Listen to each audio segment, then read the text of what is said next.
Assalamu alaikum.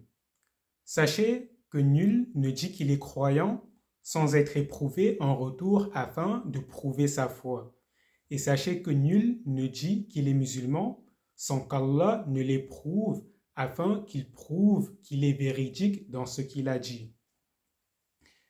Mais après cette épreuve, il y a toujours le secours de Dieu. Dieu n'abandonne pas le croyant, il éprouve afin que le croyant confirme sa foi et afin que la foi soit ancrée dans le cœur de ce croyant. Et après avoir éprouvé cette personne, Dieu le délivre de son épreuve et lui ouvre les portes de sa miséricorde. Et afin de vous prouver cela, je vais vous raconter une histoire. Sachez que ma famille est une famille de notables, est une famille royale. Et dans ma famille, j'étais quelqu'un de considérable, étant donné que mon grand-père, qui est le chef de ma faction familiale, c'est moi qui étais son valet, et de par les éloges qu'il m'a fait, et de par le fait qu'il ait posé sa main sur moi, j'étais respecté et considéré dans ma famille. Et malgré le fait que les membres de ma famille, mes oncles, soient des gens extrêmement puissants, ils avaient de la considération pour moi et pour ma parole. Et pour vous donner un exemple tout simple, un de mes oncles, qui est millionnaire et qui est extrêmement puissant, il s'asseyait auprès de moi pour prendre conseil. Et ma famille avait aussi beaucoup d'affection pour moi, de par le fait que j'étais l'héritier de mon arrière-grand-père qui était le roi de ma tribu et qui fut assassiné lors d'un génocide. Et cela, c'est pour vous situer mon statut avant que je devienne musulman et pour vous situer mon statut dans ma famille afin que vous puissiez comprendre qui je suis à peu près. Puis, quand ma mère est morte, c'est mon oncle qui s'est porté garant de mon éducation. Et ma tante a pris allégeance auprès de ma mère avant qu'elle meure, qu'elle allait s'occuper de mon éducation et qu'elle allait veiller sur moi. Ainsi, après la mort de ma mère, je vivais avec mon oncle et sa famille. Et cet oncle-là, c'était quelqu'un aussi d'extrêmement riche. Pour vous donner une petite estimation de sa richesse, de son vivant, il a acheté 6 maisons à Paris. Et cet oncle-là, sa famille m'aimait beaucoup, et lui aussi, il m'aimait beaucoup. Et il souhaitait que j'hérite de lui. Mais avec le temps qui est passé, j'ai découvert l'islam. Et comme j'avais déjà des bases dans la religion chrétienne, étant donné que j'ai reçu une éducation religieuse, j'ai lu le Coran et j'ai vu que le Coran était en concordance avec le message que Jésus avait transmis. J'ai vu que le message du Coran était en concordance avec ce que j'avais déjà appris dans mon enfance dans la religion chrétienne. Et voyant que Dieu avait envoyé un nouveau prophète et qu'il avait descendu un nouveau livre, j'ai suivi ce prophète, car cela est logique, le croyant suit le dernier prophète.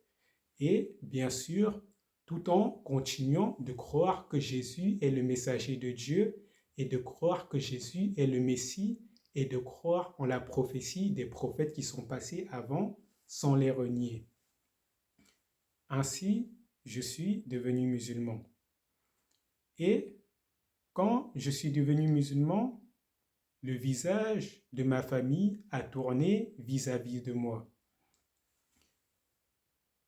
Lors des banquets familiaux, je ne cessais de recevoir des piques qui ne visaient pas à m'atteindre moi, mais qui me visaient à atteindre ma religion pour dire, regarde, tu as choisi la mauvaise religion. Mais je ne disais rien. Et parmi les membres de ma famille qui m'ont le plus attaqué dans le clan de mon oncle, il y avait ma tante. Ma tante, elle n'aimait pas la religion musulmane et elle n'aime pas la religion musulmane. Et elle ne cessait de se lamenter du fait que je sois devenu musulman. Et pour elle, le fait que je sois devenu musulman, c'était un échec dans l'engagement qu'elle avait pris auprès de ma mère. Mais je lui ai fait comprendre que l'islam est la religion de droiture et que si elle est véritablement chrétienne comme elle le prétend, elle ne peut pas s'opposer à la religion musulmane étant donné que les messages sont similaires. Mais malgré cela, c'était quelqu'un qui n'était pas sincère dans sa foi. C'était quelqu'un, par exemple, parmi les choses qu'elle m'a dit, elle m'a dit, je sais qu'il y a un créateur de l'univers, je sais qu'il y a le Dieu qui est au-dessus de tout. Mais moi, je suis lassé de la religion chrétienne et je cherche un Dieu autre à adorer qui est plus semblable à moi. Une parole fort triste, mais j'ai essayé de la raisonner et de lui faire comprendre que c'était un mauvais choix. Mais comment raisonner quelqu'un qui ne veut pas le paradis? Car parmi les paroles qu'elle m'a dites, elle m'a dit, toi, tu as choisi le paradis et nous, on a choisi ce monde. Et entre toi et nous, ça ne va jamais coller.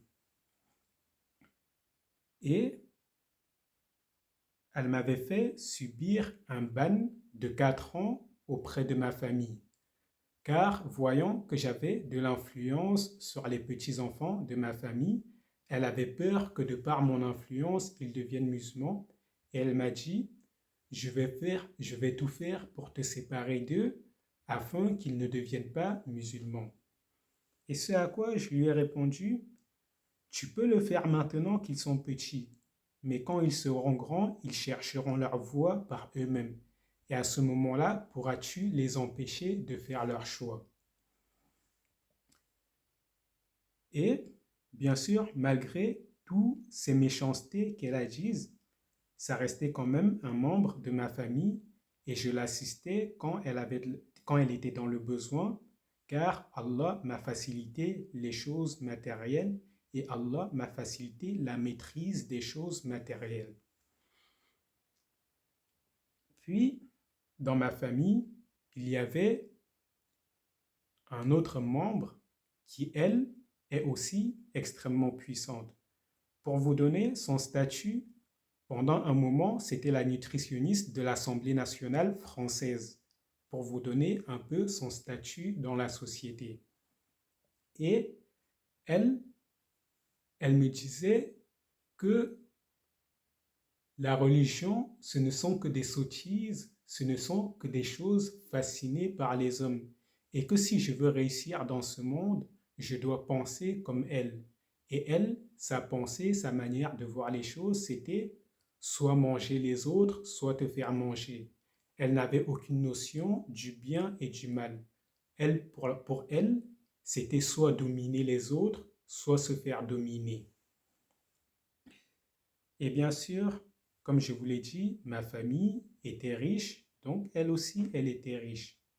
Mais voyant qu'elle n'arrivait pas à me convaincre de lâcher ma religion, elle a fait une crise de jalousie et elle m'a monté contre un autre membre de ma famille qui, elle, était homosexuelle.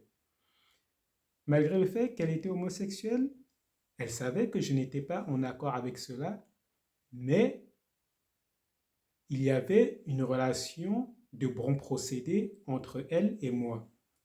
Et celle dont je vous ai parlé tout à l'heure, elle a monté l'autre, celle qui est homosexuelle, contre moi. Et l'autre qui est homosexuelle s'est mis à me demander, que penses-tu de l'homosexualité? Je lui ai dit, c'est une mauvaise chose parce que c'est une chose qui est contre nature. Et de plus, la religion n'agrée pas l'homosexualité. Donc, si la religion n'agrée pas une chose, je ne vais jamais faire cette chose. Et je ne vais jamais approuver cette chose. Et elle s'est mise à me dire, alors tu me juges et tu dis que je suis mauvais? Et je lui ai répondu alors, je ne te juge pas, mais je juge ton acte. L'acte que tu fais est mauvais, mais ton jugement, il est autre. Et malgré le fait que je n'approuve pas ton acte, tu restes quand même un membre de ma famille. Et de la même manière que avant de devenir musulman, je t'aidais quand tu étais dans le besoin. De cette même manière, après être devenu musulman, si tu as besoin de moi, je serai toujours présent. Et il y avait le gros poisson de la famille, le pharaon de ma famille.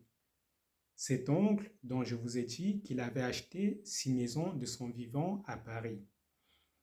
Cet oncle, il voulait que j'hérite de lui. Mais voyant que j'ai pris une voie qui n'était pas la voie qu'il voulait, il m'a pris en haine parce que j'ai mis Dieu au-dessus de lui et lui, il voulait que je sois la personne la plus haute dans mon cœur. Il voulait que ce soit lui la personne la plus vénérée auprès de moi. Mais je lui ai fait comprendre que Dieu sera toujours au-dessus de lui. Et il ne cessait de m'insulter en me disant, tu es la plus grande déception de toute ma vie, et en me disant d'autres paroles semblables. Mais voyant qu'il n'arrivait pas à me déstabiliser avec ces paroles méchantes, il s'est mis à attaquer ma divinité et il s'est mis à attaquer Allah en disant, regarde, moi je suis puissant, ton Dieu, qu'est-ce qu'il fait? Regarde, moi je suis riche et toi tu es pauvre.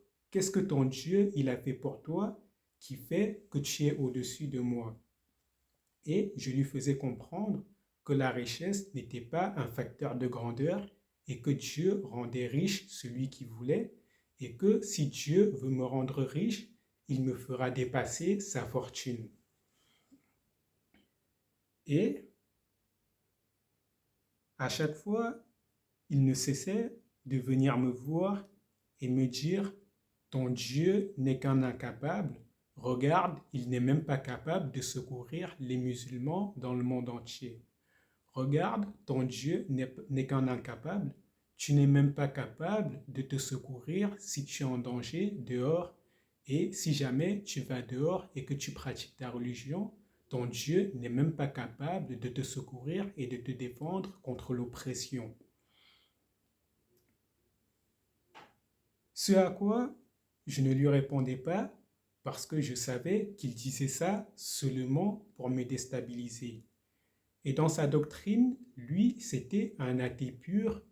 Il disait que Dieu n'existe pas et quand bien même Dieu existe, Dieu n'est qu'un incapable à ses yeux et il est au-dessus de Dieu. Et je patientais sur tout cela. Et comme je vous ai dit, comme ma famille n'arrivait pas à me déstabiliser, à me faire quitter la religion musulmane, ma tante m'a fait subir un ban de 4 ans. Et pendant ce ban de 4 ans, je n'ai pas côtoyé un seul membre de ma famille et je n'ai pas été convié à aucun banquet. Et c'était une bonne chose car même quand j'étais convié au banquet, je ne faisais que recevoir des piques gênantes qui m'étaient mal à l'aise. Et après cela, il y a eu le gouvernement qui s'en est mêlé. Pareil, il y a des gens qui étaient dans mon entourage et le fait que je sois devenu musulman, ça les a extrêmement gênés et ça les a extrêmement mis mal, je ne sais pourquoi. Et ces gens-là, ils ont essayé de me faire quitter la religion musulmane et ils ont essayé par tous les moyens de me faire quitter la religion musulmane. Ils m'ont apporté des preuves pour dire que dans le Coran, il y avait des erreurs et j'ai contredit leurs arguments par des arguments qui étaient plus forts que leurs arguments et je les ai prouvés qu'ils avaient tort. Et du coup, ils se sont enflés d'orgueil et de jalousie et ils sont allés faire un signalement contre moi à la préfecture. De la même manière que j'étudiais beaucoup la religion et dans ma chambre, il y avait une bibliothèque. Et il y avait des gens de l'administration. Quand ils sont venus chez moi, je les ai accueillis dans ma chambre car mon oncle ne voulait pas les accueillir. Et voyant mes livres et voyant que je portais un grand intérêt à la science religieuse, ils ont décidé d'aller signaler cela à la préfecture en disant que je suis une menace pour la laïcité car je m'implique trop dans l'apprentissage de la religion et je suis une menace pour la doctrine républicaine de la France. Et j'ai eu d'autres signalements comme ça qui avaient pour but de m'oppresser. Et un jour, pendant que j'allais à la mosquée pour prier, il y a deux policiers en civil. Ils sont venus, l'un est venu devant moi et il m'a parlé pour faire diversion. Et pendant qu'il faisait diversion, l'autre est arrivé derrière et il a attrapé directement mes mains et il a mis les menottes.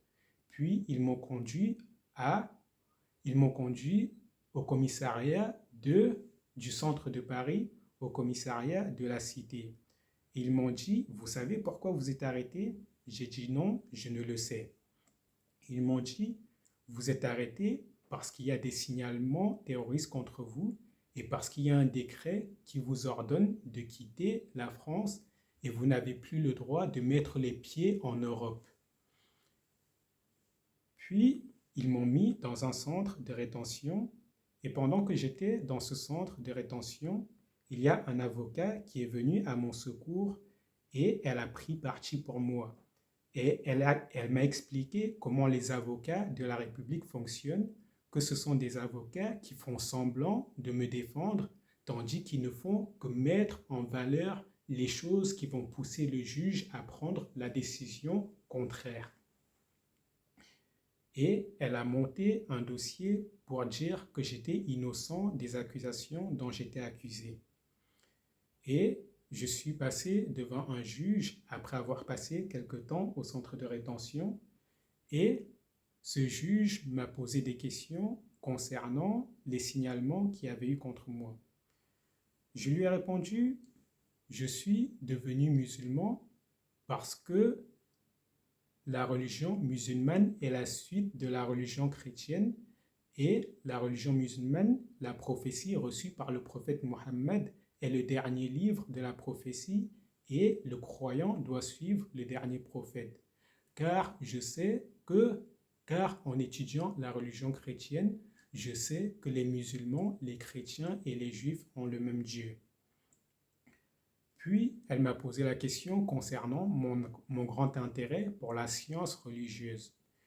Je lui ai dit, regardez, au jour d'aujourd'hui, il y a beaucoup de gens qui tombent dans le terrorisme. Et ces gens qui tombent dans le terrorisme, c'est parce qu'ils sont ignorants de la religion. Il y a des gens qui les abordent et qui détournent l'essence des textes religieux pour les manipuler et les pousser à aller commettre des attentats. Et si moi, je n'ai pas du savoir pour pouvoir discerner ces gens-là qui viennent avec une mauvaise intention, tout en manipulant les textes religieux, comment je vais me préserver de tomber dans le terrorisme? Puis, elle m'a posé la question sur le fait que est-ce que j'étais radical? Je lui ai dit, regardez, dans mon entourage, il y a des juifs, des chrétiens et des musulmans et je suis en bonne entente avec eux tous et je ne suis en conflit avec aucun. Donc, si j'étais quelqu'un d'extrémiste, comment se ferait-il que je sois en bon rapport avec des juifs, des chrétiens et des musulmans?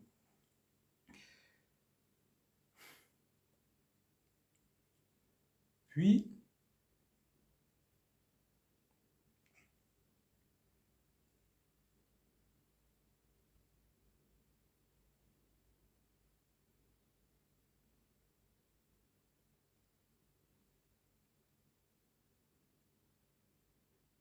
je lui ai parlé de mon casier judiciaire.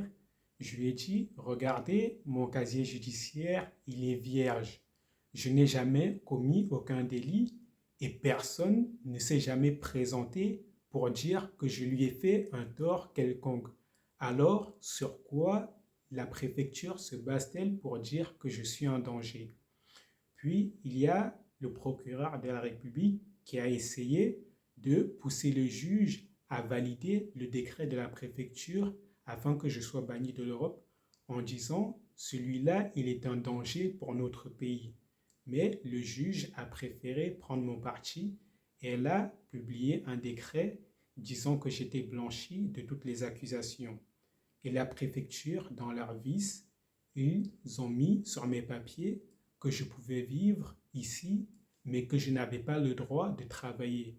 Ainsi, dans leur ruse, ils avaient pour but de me pousser à l'épuisement afin que, démuni de ma subsistance, je sois obligé de quitter le pays.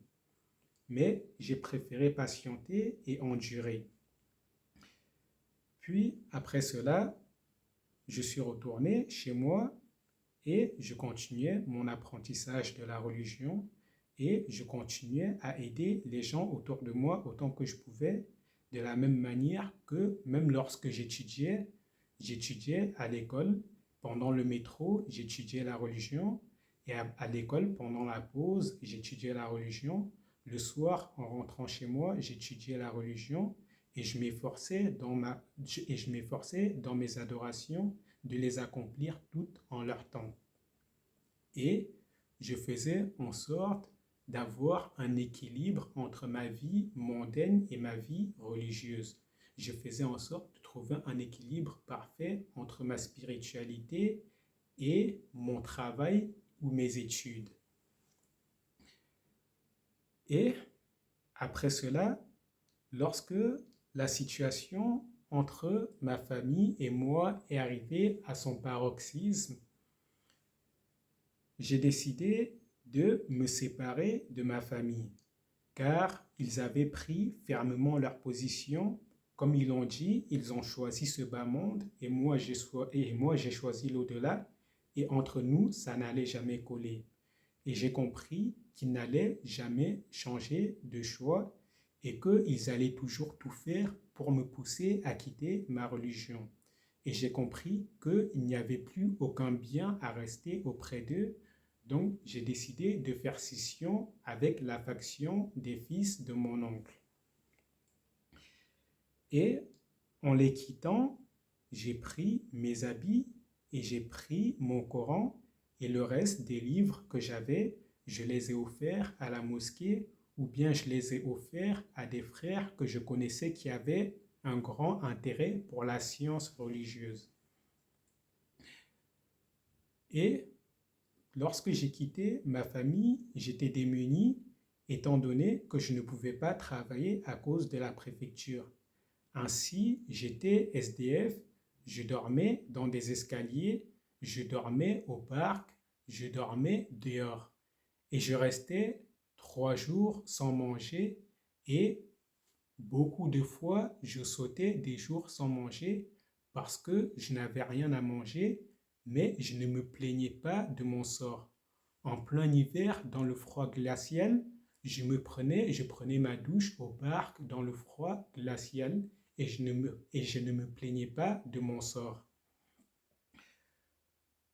De la même manière que je subissais d'autres épreuves, mais je ne me plaignais pas de mon sort, car je savais que Allah allait me secourir à un moment ou un autre et que l'épreuve n'était qu'une épreuve passagère.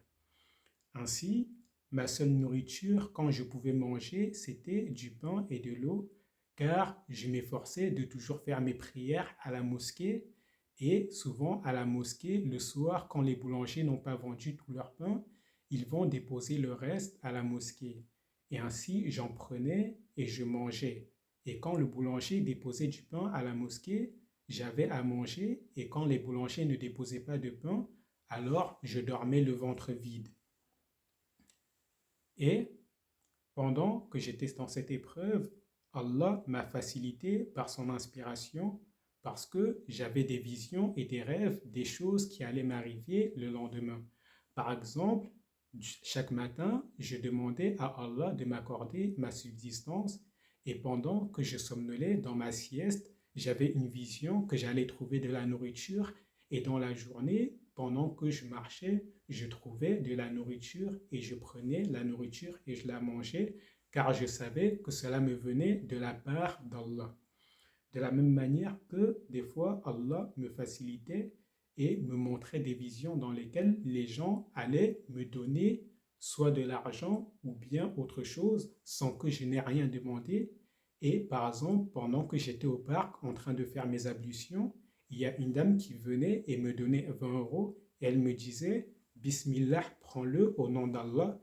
Et je prenais au nom d'Allah et je l'utilisais pour acheter ma subsistance des fois que, de même que des fois, pendant que j'étais dehors en train de me reposer, il y avait des enfants qui m'apportaient des glaces.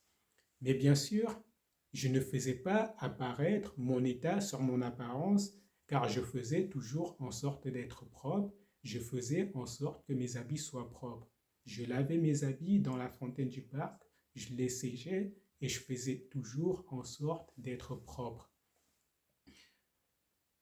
Et après avoir passé quelque temps en tant que SDF, Allah m'a secouru par la cause des musulmans, car pendant un moment, lorsque je dormais dans un escalier, il y avait des femmes musulmanes qui m'apportaient de la nourriture chaque matin et chaque soir. Et il y avait des familles musulmanes qui m'apportaient de la nourriture chaque matin et chaque soir. Et ils me disaient, prends-le au nom d'Allah, nous on le fait seulement pour Allah. Et je prenais et je consommais et j'invoquais Allah pour que Allah leur pardonne et pour qu'il leur fasse miséricorde. Et j'ai patienté dans cette épreuve tout en continuant à adorer Allah et tout en sachant que cette épreuve a une fin qui a été décrétée et que je dois tirer le maximum de sagesse de cette épreuve que je suis en train de vivre. Et lorsque le moment est arrivé pour Allah de me sauver de mon épreuve, j'ai rencontré quelqu'un conformément à une vision que j'avais faite il y a longtemps auparavant, avant même de rentrer dans l'épreuve. J'avais fait une vision dans laquelle j'allais être éprouvé pendant un certain moment et qu'à la fin, j'allais être libéré. Et quand le moment est arrivé, j'ai rencontré quelqu'un et on a discuté et il m'a posé des questions et je lui ai répondu sans lui parler de mon état. Du coup, il me considérait comme un frère, mais il ne savait pas que j'étais SDF et il ne savait pas que je dormais dans les escaliers. Et un jour, il y a une autre personne qui lui a dit, qui lui a fait part de mon état. Et du coup, il a décidé de m'aider et il m'a présenté à une personne et cette autre personne m'a présenté à une autre personne qui m'a embauché en travail et qui m'a donné la maison dans laquelle je suis aujourd'hui et dans laquelle je vous fais cette vidéo. Et même avant que cela arrive, j'avais fait une vision où je voyais un ange. Il me disait, nous allons te donner une maison. Lorsque tu arriveras là-bas, la première chose que tu feras, c'est 2 unités de prière. Ainsi, lorsque je suis arrivé ici, la première chose que j'ai fait, c'est 2 unités de prière. Et conformément à son décret, après m'avoir éprouvé, Allah m'a secouru. Et si je vous raconte tout cela, c'est pour vous faire comprendre une chose. Allah secourt toujours le croyant. Allah ne laisse jamais le croyant sans le secourir. Certes, vous allez faire des choix et vous allez être éprouvé dans ces choix que vous avez faits. Et vous devrez tirer un maximum de profit et apprendre de ces épreuves dans lesquelles vous êtes afin de discerner qui sont les bonnes des mauvaises personnes, afin de discerner qui sont ceux qui sont du parti d'Allah et ceux qui sont du parti de l'hypocrisie et de la mécréance.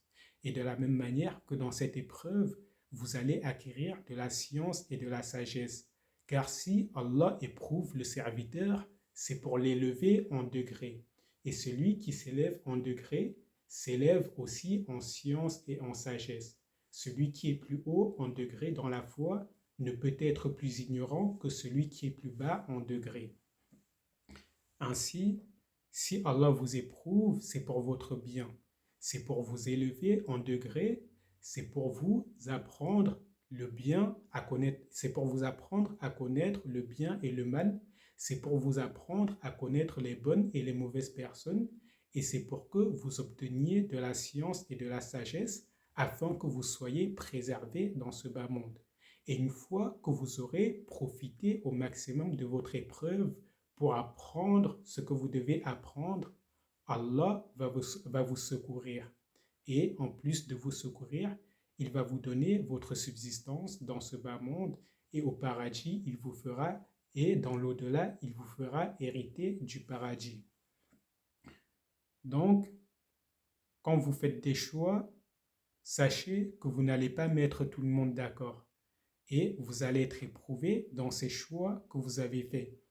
Et malgré le fait que vous soyez éprouvé, et malgré le fait que les gens se rebellent contre vous, et malgré le fait que les gens vous disent que vous êtes dans le faux et vous traitent par tous les mots, vous devez rester ferme sur le choix que vous avez fait, car vous l'avez fait en toute conviction, en sachant que c'est la vérité. Et Allah, par ses épreuves, vous a prouvé que vous êtes dans le vrai et que ceux qui sont contre vous, c'est ceux-là qui sont dans le mensonge. Donc, pour vous qui décidez de devenir musulman, sachez que vous allez être éprouvé dans votre choix, mais vous devez rester ferme et Allah va vous secourir. Pour vous qui êtes croyant, sachez que vous allez être éprouvé dans votre foi jusqu'à ce que votre foi soit la plus pure possible. Et tant que votre foi ne sera pas pure, Allah continuera de vous éprouver. Et vous qui dites que vous êtes des gens de bien, sachez que vous allez être éprouvé dans ce que vous avez dit. Vous allez être éprouvé si vous dites que vous êtes généreux. Allah va vous donner de l'argent afin d'éprouver votre générosité.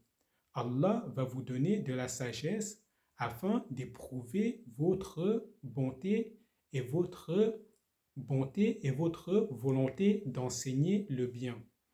Et Allah va vous donner des tas de choses afin de vous éprouver pour voir si vous êtes vraiment une bonne personne et que c'est l'au-delà que vous cherchez et que vous ne cherchez pas ce bas monde. Et comme Allah le dit dans la sourate Muhammad, وَلَنَبْلُوَنَّكُمْ حَتَّى نَعْلَمَ الْمُجَاهِدِينَ مِنكُمْ وَالصَّابِرِينَ وَنَبْلُوَ أَخْبَارَكُمْ. Ce qui veut dire, nous allons vous éprouver jusqu'à ce que nous sachions qui sont parmi vous ceux qui combattent pour la cause de Dieu. Et nous allons vous éprouver jusqu'à ce que nous sachions qui sont ceux qui sont patients parmi vous, ceux qui ont de la patience et ceux qui endurent même quand ils sont dans le mal et qui ne fléchissent pas. Et nous allons éprouver ce que vous avez dit. Et nous allons éprouver vos informations, c'est-à-dire qu'Allah, quand vous allez dire quelque chose, Allah va vous éprouver dans ce que vous avez dit. Quand vous allez obtenir une vérité, Allah va vous tester dans ce que vous avez obtenu comme vérité. Par exemple, si Allah vous donne une science et une vérité et que vous décidez de cacher cette science et cette vérité et de ne pas la transmettre parce que vous avez peur que les gens se rebellent contre vous, alors vous aurez échoué dans votre épreuve. Sachez que la vie du croyant n'est que épreuve jusqu'à ce qu'il soit sauvé par Allah. Donc, vous qui êtes éprouvés, ne fléchissez pas, restez ferme dans votre épreuve et sachez que Allah va vous secourir quand il le voudra. Et quand Allah décrète le début d'une épreuve, il a déjà décrété la fin de cette épreuve. Et il vous suffit de patienter jusqu'à ce que la fin de cette épreuve arrive. Et bien sûr, patienter tout en continuant de faire le bien et tout en évitant de faire le mal. Sur ce, j'espère que cette vidéo vous aura profité et j'espère que cette vidéo vous remotivera dans votre foi et j'espère que cette vidéo va vous aider à mieux supporter les épreuves qui vous touchent dans ce bas monde. Assalamu alaikum.